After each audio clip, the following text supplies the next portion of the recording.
Bapak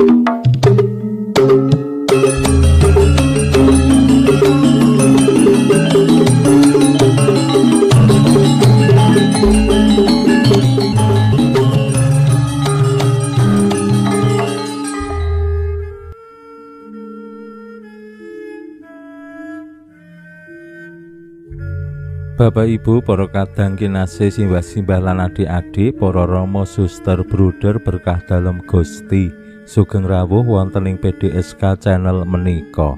Kados pundi kabar panjenengan?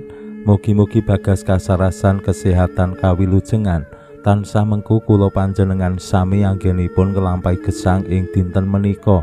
Lan mugi-mugi lumantar panglimbang basa Jawi waosan Injil kula panjenengan sansaya saged gayuh iman kapitadosan ingkang leres lan mantep. Langkung-langkung anggenipun kula panjenengan dados rasul-rasul dalem ing jaman menika lan asung paseksen menggaing sih katresnan dalem Gusti lan kawilujengan dalem tumraping donya. Dinten menika kula panjenengan mengeti sacara wajib Rasul Barnabas. Rasul Barnabas menika sanes kelompok 12 rasul nggih. Sampun sinebut rasul wonten ing lelampanipun para rasul utawi kisah para rasul. Ateges Rasul Barnabas menika sampun dikenal dados rasul rikala pasaman suci perdana. Lan Rasul Barnabas menika ingkang berperan penting anggenipun nglebetaken menginisiasi Saulus utawi Rasul Paulus wonten ing pasaman suci persekutuaning para murid dalem perdana. Lumantar Rasul Barnabas, Rasul Paulus ingkang saderengipun menika nguya-uya pasamuan suci, nguya-uya paguyubaning para murid-murid dalem Gusti, penderek dalem Gusti, lajeng saged tinampi dening pasamuan suci. Lumantar Rasul Barnabas menika lajeng Rasul Paulus saged dados rasul ingkang martosaken sih kawilujengan dalem Allah lumantar Gusti Yesus wonten ing maneka pundi papan. Lan saking asmanipun Barnabas menika ateges suci utawi penuh yang roh suci lan pengandel. Mila yen Bapak Ibu para kadang kinasih kagungan asma baptis Barnabas tegesipun suci utawi penuh ing yang roh suci lan pengandel. Utawi yen dereng benjing kagungan putra utawi wayah saged diparingi asma baptis utawi asma penguatan kasantosan Barnabas.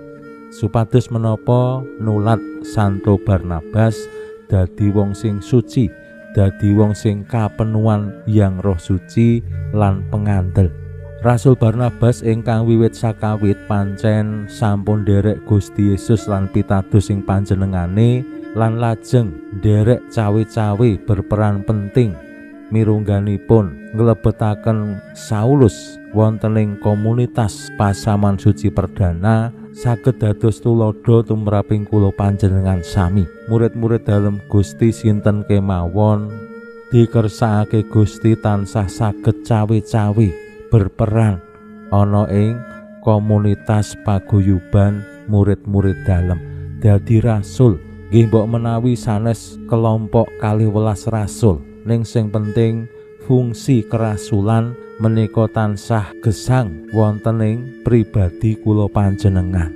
Awit menapa Gusti Yesus piyambak ngersakake sinten kemawon ingkang nderek panjenengane lan pitados ing panjenengane menika saged martosaken kratoning Allah, martosaken Injil lan kabar bungah tumraping donya.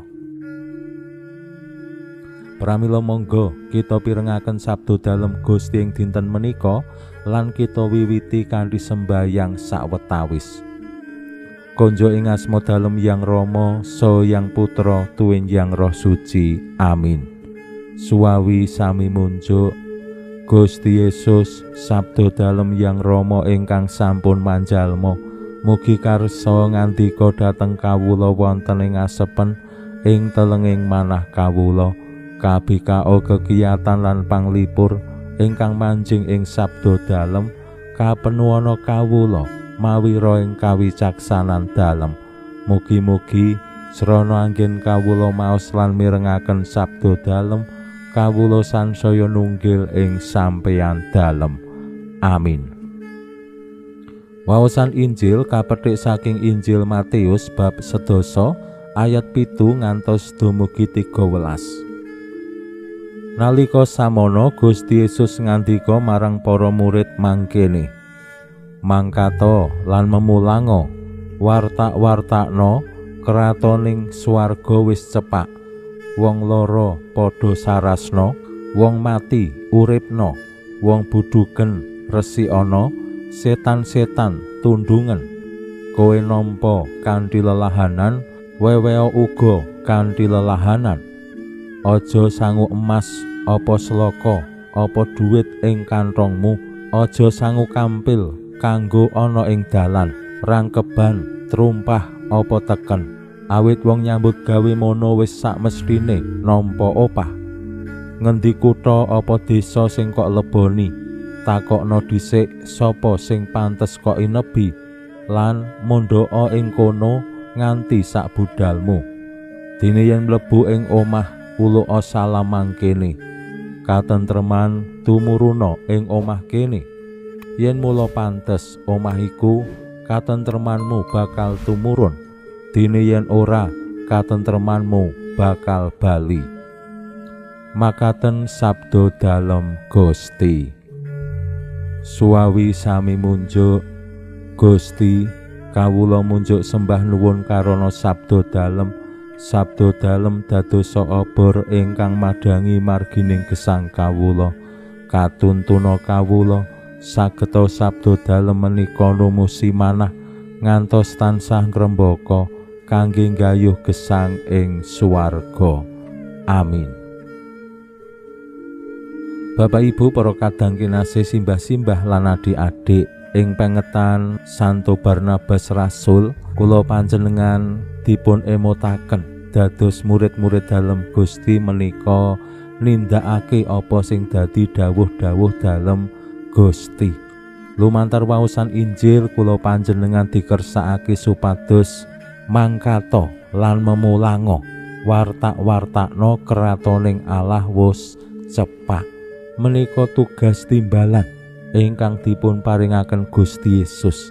Awake dhewe dadi murid dalem, dadi wong Katolik menika dikersakake mangkato lan memulango. Awake dhewe kudu mangkat lan memulang. Mila kula asring banget matur, dadi wong Katolik murid dalem Gusti menika aja mung ngendhok ndekem neng omah. Yen ana misa lingkungan, ana kegiatan lingkungan, ana misa dina Minggu neng gereja, ana kegiatan rohani pasamuan suci, mangkato. Lan mriku kula panjenengan asung paseksen kanthi tembung sanes ing Injil kala wau, memulango. Kanthi kula panjenengan sregep budal mangkat ana ing kegiatan-kegiatan rohani pasamuan suci, awake dhewe ya mulang anak-anake awake dhewe, mulang putu-putu. Awit menapa kadangkala yen kunjungan calon-calon inisiasi, mbuh kuwi baptis utawa komuni sepisanan penguatan, ketingal sanget lari-lari menika nulat tiyang sepuh. Nek wong tuane ora tau sregep neng lingkungan, neng gereja saben minggu, anak-anake ya wegah. Lah bapak wi ora tau sembayang kok, lah ibu wi ora tau tindak misa kok, neng lingkungan ya ora tau, ngopo aku budal. Kathah sing mekaten. Mila Gusti Yesus pirsa bilih mangkato lan memulango menika penting kanggo marisake iman kapitadosan. Semanten ugi nglampahi gesang sing konkret dadi berkah tumraping sesami. Kanthi cetha sanget Gusti Yesus ngandika, wong mati uripno, wong lara sarasno, wong buduken resikana, setan-setan tundungen, lan sanes-sanesipun. Menika lak tumindak sing konkret kangge mujudake iman kapitadosan. Uripe awake dhewe yen kanthi tembung waosan Injil kala wingi dadi uyah dadi pepadang menika cetha, dirasake wong liya ya cetha, ana rasane. Jejering murid dalem Gusti tiang-tiang Katolik aja ngasik dadi gabuk. Ana wonge ning ora ana rasane, ora ana paedahe tumrap sesami. Awit menapa Gusti ngemutaken malih awake dhewe wis nampa kanthi lelahanan, mula weweya ya kanthi lelahanan. Kita sudah menerima gratis, gratia, rahmat menika gratis. Mila nggih awake dhewe weweh sacara gratis, aja petungan. Sapa sing wani petungan karo Gusti? Pinuji Allah sakmenika sarta ing salami-laminipun, salam sehat, salam bahagia, salam katentreman. Lan mugi-mugi lumantar panglimbang dinten menika kula panjenengan tansah jinangkung ing berkah dalem Gusti ingkang Maha Kuwasa, Hyang Rama saha Hyang Putra tuwin Hyang Roh Suci. Amin.